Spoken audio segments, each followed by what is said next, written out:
यह video class 11 अध्याय 4 प्राणी जगत की है और ये जो अध्याय है ये आज आपका नया अध्याय। इससे पहले हम लोग 3 अध्याय को समाप्त कर चुके हैं और ये चौथा अध्याय है प्राणी जगत किंगडम एनिमेलिया।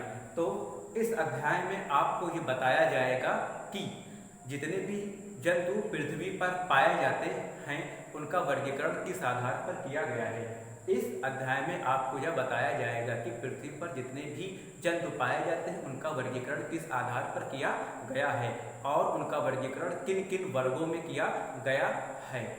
तो पूरा डिटेल आपको पढ़ाया जाएगा, यानी कि जीवों को 7 वर्गों में वर्गीकृत किया गया है। यानी जो जीव होता है, जानवर होता है, उनको 7 वर्गों में वर्गीकृत किया गया है। वो 7 वर्ग क्या हैं, आइए देखते हैं।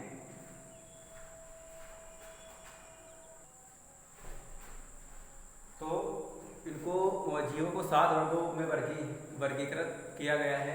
जगत इंग्लिश में, अंग्रेजी में किंगडम बोलेंगे, संघ, फाइलम और डिवीजन, यानी फाइलम भी कहेंगे और डिवीजन भी कहेंगे। वर्ग, क्लास, गण, ऑर्डर, कुल, फैमिली, वंश, जीनस, जाति, स्पीशीज। तो जो आरिस विटेकर थे उन्होंने जंतु जगत और प्राणी जगत को 4 वर्गों में बांटा था। जगत मोनेरा, प्रोटिस्टा, कवक व पादप व जंतु जगत। तो हम लोगों ने आरिस विटेकर का जो क्लासिफिकेशन था उसको पढ़ लिया है। मोनेरा को पढ़ा, प्रोटिस्टा को पढ़ा, कवक को पढ़ा, पादप को पढ़ा। अभी स्पेशली प्राणी जगत को हम लोग यानी जंतु जगत को पढ़ेंगे। और जो जंतु जगत है उसको 11 संघ में, यानी जो जंतु जगत है उसको हम लोग 11 संघ में डिवाइड करेंगे। आइए देखते हैं वो 11 संघ कौन कौन से हैं।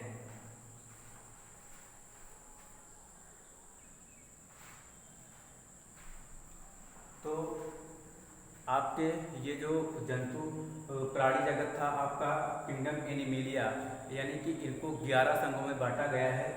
तो संघ पोरीफेरा, नाइडेरिया या सिलिंट्रेटा, टीनोफोरा, प्लेथेहेल्मिन्थीज, एस्केहेल्मिन्थीज, एलिनिडा, आर्थ्रोपोडा, मोलस्का, एकाइनोडर्मेटा, हेमिकार्डेटा और कार्डेटा। तो प्राणी जगत के वर्गीकरण का आधार क्या है, यानी इनका आधार क्या है।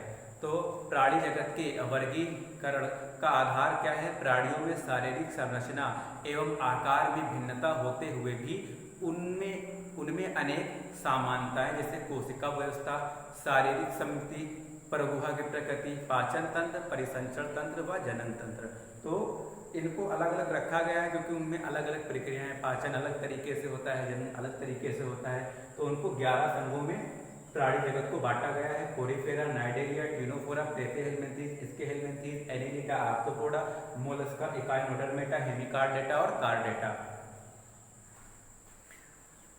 तो आधारभूत समानताएं पाई जाती हैं, इन्हीं समानताओं के वर्गीकरण का आधार माना गया है। यानी कि पोरीफेरा में क्या होता है, स्पंज वाला जानवर पाया जाएगा, उसमें स्पंज वाला होगा। नाइडेरिया और सिलिंट्रेटा में क्या होगा, अलग तरह का जानवर पाया जाएगा। अभी हम बात करेंगे, पहले पोरीफेरा इसकी बात करेंगे। तो बहुकोष्ठीय यानी बहुकोष्ठीय जो पोरीफेरा होता है ये क्या होता है, ये बहुकोष्ठीय होता है। बहुकोष्ठीय इतना लिख दे रहे हैं, यानी कि बहुकोष्ठीय स्पंज, इनमें स्पंज वाले जानवर पाए जाएंगे। तो ये बहुकोष्ठीय है, लेकिन इनका शारीरिक संगठन कोशिकीय स्तर का है। यानी जो शारीरिक संगठन है वो क्या है, कोशिकीय स्तर का है, सेलुलर ऑर्गेनाइजेशन युक्त है और कोशिकीय स्तर का है। शारीरिक संगठन कैसा है, कोशिकीय स्तर का है। कैसे, शारीरिक संगठन जो है इनका वो कैसा है, कोशिकीय स्तर का है। किसका, पोरीफेरा का। यानी कोशिकीय जे बहुकोशिकीय हैं लेकिन इनका शारीरिक संगठन कैसा है, कोशिकीय स्तर का है। कोशिकीय स्तर का मतलब है सिर्फ कोशिकाओं से मिलकर बनी है, इनमें ऊतक नहीं पाया जाता है। पोरीफेरा में क्या होता है, ऊतक नहीं पाया जाता है, इनमें ऊतक नहीं पाया जाता है।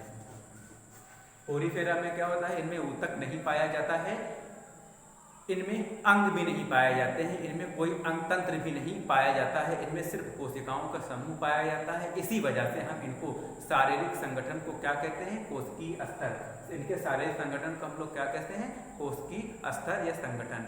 ऊतक क्या होता है, यानी हम ऊतक की बात करेंगे, ऊतक नहीं पाया जाता है। तो ऊतक होता क्या है, तो समान संरचना व समान कार्य करने वाले कोशिकाओं के समूह को ऊतक कहते हैं। इनमें जो कोशिकाएं पाई जाती हैं वो आपस में संगठित होकर एक कार्य नहीं करती हैं, यानी कि जो ऊतक होता है वो एक संगठित होकर एक कार्य करता है, ऊतक नहीं पाया जाता है, यानी कि इनमें जो कोशिकाएं पाई जाती हैं वो आपस में संगठित होकर एक कार्य नहीं करती हैं, इसलिए इनमें समान संरचना वाली कोशिकाएं नहीं हैं। हो सकता है कुछ समान संरचना वाली कोशिकाएं हो, लेकिन मैक्सिमम कोशिकाएं असमान होती हैं और उनका कार्य सभी का अलग अलग है, इसलिए इनमें ऊतक स्तर का संगठन नहीं पाया जाता है। किसमें? स्पंज में, पोरीफेरा में, यानी कि इसके अंतर्गत स्पंज वाले जानवर आएंगे। कैसे आएंगे? स्पंज वाले, यानी कि पोरीफेरा में क्या होगा, इसलिए इनमें ऊतक स्तर का संगठन नहीं पाया जाता है फाइलम या संघ पोरीफेरा में।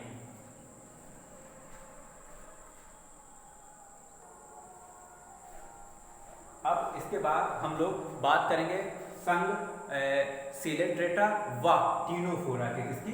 सीलेंट्रेटा व टीनोफोरा की, यानी हम लोग इसकी, यानी इसको सीलेंट्रेटा, इसको नाइडीरिया भी कहते हैं, इसकी और इसकी हम लोग बात करेंगे, इसकी और इसकी। तो हम लिखे दे रहे हैं इसको मिटा करके यहाँ पर।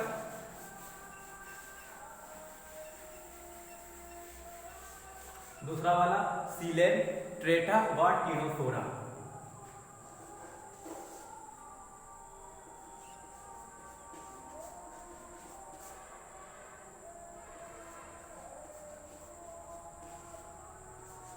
दूसरा और तीसरा है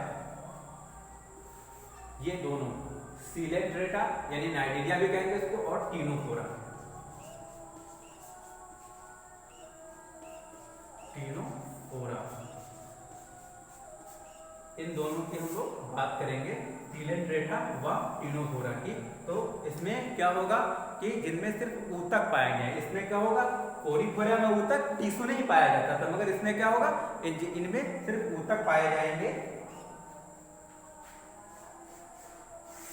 इनमें क्या होगा, इनमें ऊतक पाए जाएंगे, यानी टिश्यू पाए जाएंगे, इनमें सिर्फ ऊतक पाए जाएंगे और इनका शारीरिक संगठन ऊतर स्तर का होगा। इनका जो शारीरिक संगठन है वो कैसा होगा, ऊतक स्तर का।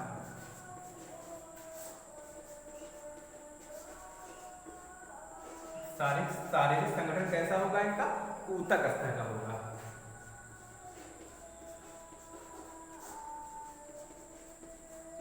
शारीरिक संगठन का कैसा होगा, ऊतर स्तर का होगा, यानी टिश्यू लेवल ऑर्गेनाइजेशन का होगा। इंग्लिश में बोलेंगे टिश्यू लेवल ऑर्गेनाइजेशन, मतलब इनमें रखे हुए जो जंतु हैं वो बहुकोशिकीय तो हैं और साथ ही उनमें बहुत सारी कोशिकाएं संगठित होकर एक समान संरचना के और एक समान कार्य करने लगती हैं, यानी उनमें ऊतक का निर्माण होता है। तो इस वजह से इन जीवों को क्या कहा जाता है, ऊतक स्तर के संगठन वाले जीव, जिनमें ऊतक पाए जाते हैं। इसके बाद हम लोग बात करेंगे प्लेथेहेलमिन्थेस की, इसकी बात करेंगे, प्लेथेहेलमिन्थेस की,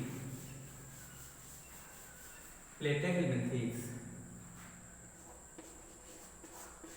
प्लेथेहेलमिन्थेस।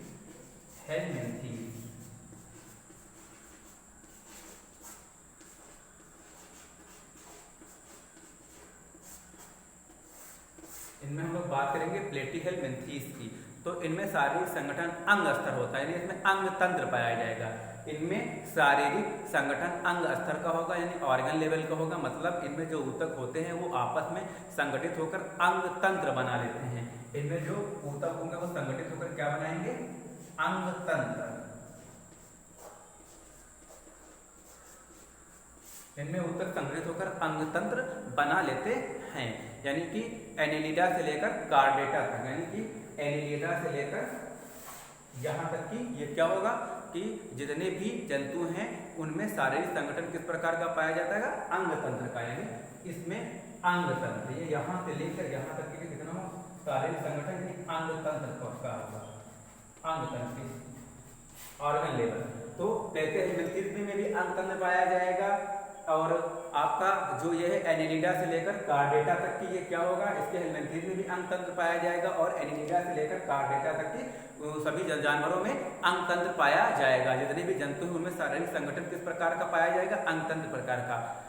ऑर्गन यानी ऑर्गन सिस्टम में पूरा पाचन तंत्र पाया जाएगा। यानी कि जो इसमें अंग तंत्र प्लेटे एलिमेंट्रीज जो जानवर में जो होगा, जो पाचन तंत्र होगा, हमें पूरा पाचन तंत्र पाया जाएगा। मतलब ढेर सारे अंग आपस में मिलकर एक ही कार्य को संचालित करेंगे। यानी आमाशय भी पाचन तंत्र में, मतलब इससे पहले क्लिनोफोरा या कोलिफेरा में पाचन तंत्र था, वो अलग अलग प्रकार का पाचन तंत्र था। यानी उसमें मुख अलग था और आमाशय अलग था और आपका ये बढ़िया छोटिया अलग अलग था। मगर इसमें जो प्लेटे हेलमिंथीज होगा या इसके हेलमिंथीज होगा या एनिलिडा से लेकर के कार्डेटा तक जो होगा, उसमें ढेर सारे अंग आपस में मिलकर एक ही कार्य को संचालित करते हैं। यानी कि अगर उसमें आपका डाइजेस्टिव सिस्टम है तो उसी एक ही में मुख होगा, स्टमक होगा, छोटी आंत होगा, बड़ी आंत होगा, आमाशय होगा, एक ही में, और वो संगठित होकर एक ही कार्य को संचालित करेंगे। इसके बाद संगठन के स्तर क्या होंगे उसको हम लोग अगली वीडियो में अगले दिन देखेंगे।